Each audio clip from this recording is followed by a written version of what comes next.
الحمدللہ والصلاۃ والسلام علی رسول اللہ وعلی آلہ وصحبہ اجمعین۔ محترم و مکرم ناظرین، سیرت النبی کریم صلی اللہ علیہ وآلہ وسلم کی 58ویں 58 ایپیسوڈ کے ساتھ آپ کا میزبان رضوان سعید آپ کی خدمت میں حاضر ہے۔ محترم ناظرین، علامہ قسطلانی نے مواہب لدنیہ میں لکھا ہے کہ شراب کی حرمت 4 ہجری میں غزوہ احد کے بعد غزوہ بنو نذیر کے ایام میں نازل ہوئی۔ اس کتاب میں 4 ہجری میں حرمت شراب کا ذکر کیا گیا ہے۔ محترم ناظرین، عرب میں شراب لوگوں کی گھٹی میں پڑی ہوئی تھی اور اس کا پینا اور پلانا باعث فخر سمجھا جاتا تھا۔ مدینہ چونکہ نخلستانی علاقہ تھا، اس لیے یہاں مکہ کے مقابلے میں اس کا رواج کچھ زیادہ ہی تھا۔ اسلام جو عقل کو انسان کے لیے بہترین عطیہ خداوندی قرار دیتا ہے، اس غارت گرے عقل و حواس کو کیسے گوارا کر سکتا تھا؟ تاہم جو چیز اہل عرب کے رگ و پے میں سرایت کر چکی تھی، یک لخت اس کو روک دینا بھی کرین مصلحت نہ تھا۔ اس لیے بڑی حکمت کے ساتھ تدریجاً اس کی ممانعت کے احکامات اترے۔ اس کے ساتھ ساتھ جوے کی بھی ممانعت کر دی گئی۔ سب سے پہلے سورہ نحل کی آیت نمبر 68 میں اس کا ذکر آیا ہے۔ یہ آیت اس وقت اتری تھی جب شراب حرام نہیں تھی، اس لیے حلال چیزوں کے ساتھ اس کا بھی ذکر کیا گیا ہے، لیکن اس میں سکارا کے بعد رزقاً حسنہ ہے، جس میں اس بات کی طرف اشارہ ہے کہ شراب رزق حسن نہیں ہے۔ نیز یہ صورت مکی ہے جس میں شراب کے بارے میں ناپسندیدگی کا اظہار ہے۔ پھر مدنی صورتوں میں بتدریج اس کی حرمت نازل ہو گئی۔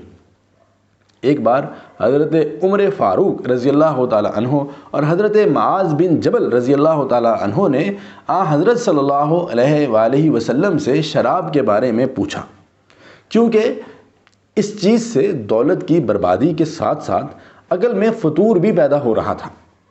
اس پر سورہ بقرہ کی آیت نمبر 219 نازل ہوئی، جس میں اللہ تبارک و تعالیٰ نے فرمایا کہ اے پیغمبر، لوگ تم سے شراب اور جوے کا حکم دریافت کرتے ہیں، ان سے کہہ دو کہ ان دونوں میں بڑا گناہ ہے اور لوگوں کے لیے کچھ فائدے بھی ہیں، مگر ان کا گناہ اور نقصان ان کے فائدے سے کہیں زیادہ ہے۔ اس آیت کے نزول سے صحابہ کرام میں شراب اور جوے کے نقصانات اور گناہ کا احساس پیدا ہو گیا۔ ایک دن حضرت صلی اللہ علیہ وآلہ وسلم نے خطبہ دیا کہ اے لوگو، اللہ تعالیٰ نے شراب کو حرام کرنے کا اشارہ دیا، ان قریب اس کی حرمت کا حکم آنے والا ہے، لہٰذا جس کے پاس شراب ہے اسے بیچ کر نفع حاصل کر سکتا ہے۔ اسی زمانے میں حضرت عبد الرحمن بن عوف رضی اللہ تعالیٰ عنہ نے اپنے دوستوں کی ضیافت کی اور خوب شراب لنڈھائی۔ حالت نشہ میں نماز مغرب بھی پڑھی گئی تو امام نے، جو کہ خود بھی حالت نشہ میں تھا، سورہ کل یا ایھا الکافرون کے لا کو حذف کر دیا۔ اس موقع پر سورہ نساء کی آیت نمبر 43 نازل ہوئی۔ اے ایمان والو، جب تم نشہ کی حالت میں ہو تو نماز کے قریب بھی نہ جاؤ، یہاں تک کہ سمجھنے لگو کہ منہ سے کیا کہتے ہو۔ اس آیت کے نازل ہونے کے بعد صحابہ کرام رضوان اللہ علیہم اجمعین نے اس تدریجی حکم پر اوقات نماز میں شراب نوشی بالکل ترک کر دی۔ ایک رات حضرت عتبان بن مالک رضی اللہ تعالیٰ عنہ نے اپنے چند دوستوں کی دعوت کی، اونٹ ذبح کیا گیا اور کباب و شراب کا اہتمام ہوا۔ نشے کی حالت میں ایک دوسرے پر فخر کرنے لگے۔ حضرت سعد بن ابی وقاص رضی اللہ تعالیٰ عنہ نے فی البدیع قصیدہ میں رئیس انصاری کی حجب کی۔ ایک انصاری نے اونٹ کی ہڈی سے ان کا سر پھاڑ دیا۔ حضرت سعد رضی اللہ تعالیٰ عنہ زخمی حالت میں حضور صلی اللہ علیہ وآلہ وسلم کی خدمت میں حاضر ہوئے اور انصاری کی شکایت کی۔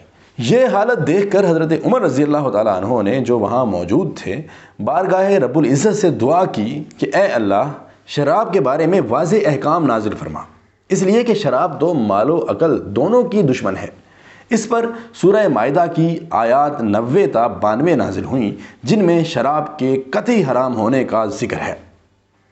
فرمایا کہ اے ایمان والو، بات یہی ہے کہ شراب اور جوا اور تھان اور فال نکالنے کے پانسے کے تیر، یہ سب گندی باتیں شیطانی کام ہیں، ان سے بالکل الگ رہو تاکہ تم فلاح پاؤ۔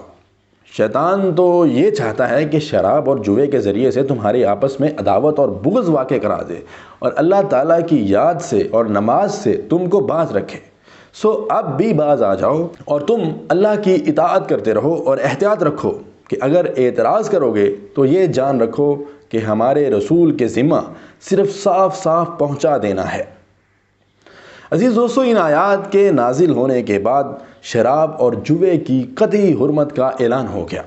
جب منادی حضرت ابو طلحہ رضی اللہ تعالیٰ عنہ کے مکان پر سے گزرا تو اس وقت ان کے مکان پر محفل ناو نوش برپا تھی۔ انہوں نے حضرت انس بن مالک رضی اللہ تعالیٰ عنہ سے کہا کہ ذرا سننا کیا اعلان ہے۔ معلوم ہوا کہ شراب کی حرمت کا اعلان ہے۔ حکم دیا کہ شراب کے مٹکے اٹھاؤ اور باہر لے جا کر توڑ دو۔ شراب کے رسیوں نے بے تامل شراب کے خم توڑ ڈالے اور اس روز یہ حال تھا کہ مدینہ کی گلیوں میں شراب پانی کی طرح بہہ رہی تھی۔ محترم ناظرین، شراب کی قطعی حرام ہونے کے حکم کی تاریخ کے بارے میں اختلاف ہے۔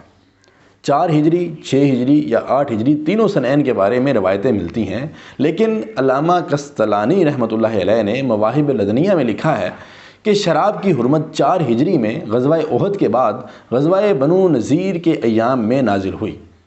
اس کتاب میں 4 ہجری میں حرمت شراب کا ذکر کیا گیا ہے۔ محترم ناظرین، آج کے لیے اتنا ہی۔ انشاءاللہ جلد ہی ملیں گے سیرت النبی کریم صلی اللہ علیہ وآلہ وسلم کی نیکسٹ ایپیسوڈ کے ساتھ۔